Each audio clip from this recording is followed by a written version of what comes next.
Hello, and welcome once again to the Invasion Cremation Foundation. Last time we faced the dreaded mirrored saucers and we won. It was the Pale Wing though. Let's see how the infantry man will handle such devious devices of the enemy. Got a new weapon to show off today? Two in fact. Let's see how well these evil shields will do against the might of our lovely new assault rifle and shotgun.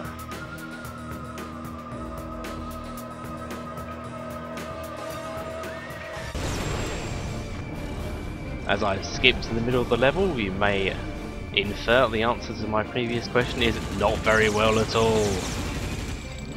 Well, mainly the assault rifle. I love the new AS-18X showing off here. We'll see more of it next time, but right now it's really not a very good idea to use it. Bullets bounce directly back and kill you up. Kill you right up. As you can see, I was killed to bits by my own bullets.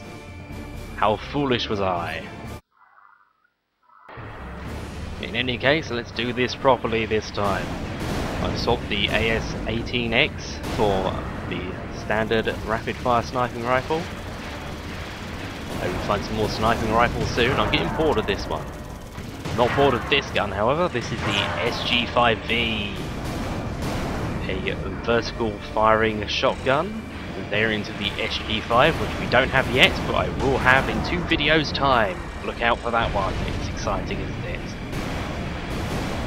It's got a shorter range than the SG4, but it does more damage and has a tighter spread. Bit of a trade-off. It's seemingly impossible to talk about the shotgun models in this game without sounding like a fan of Stargate SG-1. I shall try my best, however. The vertical spread on this particular shotgun is supposedly for taking out airborne enemies. See, it's a bit of a straight line upwards. Not too much of a problem, it's quite effective. Kills these walkers quite quickly. While it's not a good idea at all to use an assault rifle on these shiny silver spaceships, you can get away with a shotgun. Get away with a shotgun quite well. The spread of bullets ensures that they don't bounce back directly at you. And as ever, a sniper rifle, the most efficient and quickest way to take them out. They can't take more than one hit, so sucks to be them. Anyway, as I was saying, the vertical spread on the shotgun is a bit redundant, as we can aim upwards in this game, and aiming upwards is the best way of taking out enemies in the air. You might have noticed me unload both of my guns there for seemingly no reason. There was a reason, and that is you cannot reload your guns in this game without expending all the ammunition first.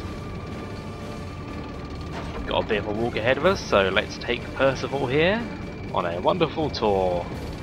This non-dark city and blow up a building for no particular reason. Just the way I roll.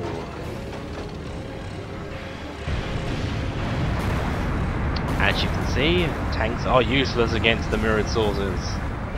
The tank battalion surely had no chance against such vicious foes. The best tactic while playing this level is to concentrate on the walkers, as they are the only enemies that can actually damage you directly. The shiny saucers, as mentioned, don't actually attack, they merely reflect backwards. The walkers are your main threat. Destroying them quickly gives you more of a chance to stand around shooting the weak points of the saucers. With the mech still up and running, standing still is not a good idea at all. And if you're not standing still, you're more likely to miss and hurt yourself while fighting the silvery devils of the sky. There's a bridge in the way, cannot shoot that one. Boom. Missed. Blammo.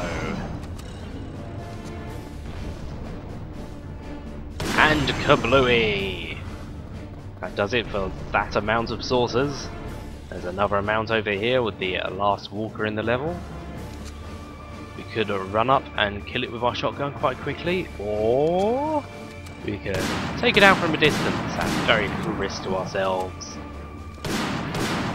The main trade-off in this game, time versus risk. Getting close with close-ranged weapons which do ridiculous amounts of damage, or you can stay at a distance with more long-range weapons and spend a bit of time. There's not very much difference in time with the sniper rifle versus the shotgun, however. Should totally have killed that one. Don't know how I missed.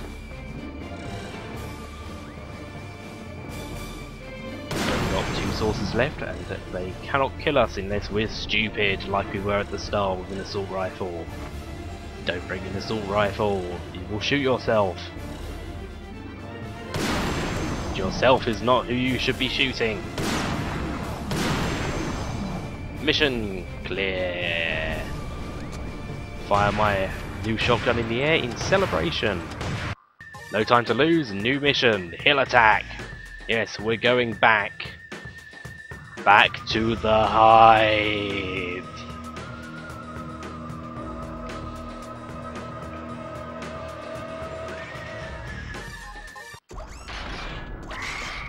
So here we are, back at the hive.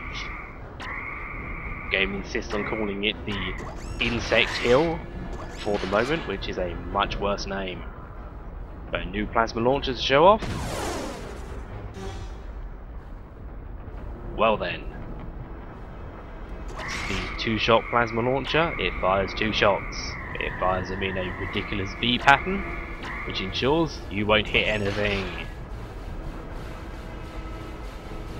Our task this time is actually to destroy the hive.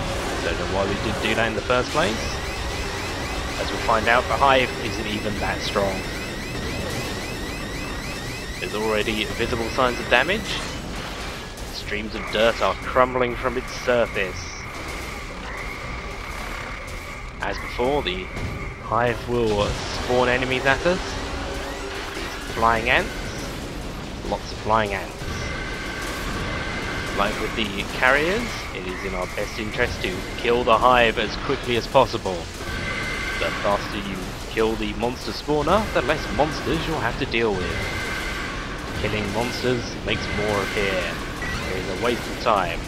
Unless you need help or something. So, let us not waste any time in destroying this hive.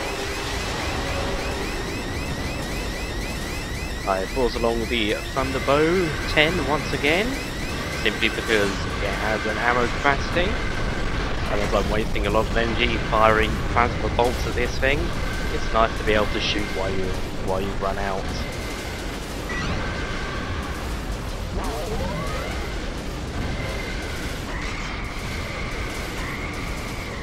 The hive is already beginning to buckle under our attacks. If we turn around, we shall see that it's already at a very precarious angle indeed. We are plain snapping this thing in half with our plasma explosions. While I brought the plasma cannon along for its showiness, it is in fact much more effective to use close range weapons on the hive. Just like everything else really. It is a sad fact in this game that damage is calculated the same no matter what weapon you use. So the high damage close combat weapons are most effective against large targets that are supposedly, or you think, using a rocket launcher or a plasma cannon would be best for blowing up buildings and things, but it's just not the case. Not the case at all. Rocket launchers and plasma launchers do have their uses, however. They are mainly effective at taking out large swarms of enemies at once. Obviously the smaller blast radius, lower level models are not so useful for this sort of thing, but you get some lovely, massive exploding things later. And that about does it for the hive. Once it's started falling down, it's not going to stop. We regard its destruction in the background. We'll notice that it was built around some houses and they're perfectly fine. Residents of these houses will be pleased to know their homes are probably just a bit dirty now, but still perfectly structurally sound. Also very nice of the ants not to disturb the grass. These look like very well kept lawns to me. Anyway, such rubbish aside, we have more ants to kill. Level doesn't end with the destruction of the hive, it ends with the death of the ants. A few more left. Thunderbow performing admirably as usual. A go-to weapon for when the Azula series is not useful. Which isn't often. Quite a good series. I feel I should mention around about now that Ants Underground is an idea unique to this game. Well, came from this game. Again in 2017, did not appear in Monster Attack at all. All those ants did was drop from saucers and try and eat people. We have vanquished the hive, so we shall have to deal with that no more. No more, I say.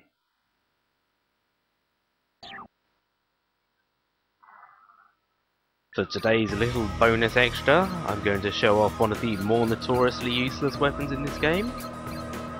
The HG-13A.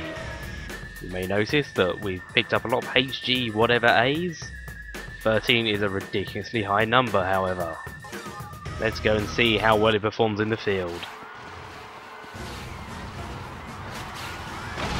Yes, the HG-13A is an impact grenade with a massive blast radius that must weigh quite a lot as we can only throw it a single foot away.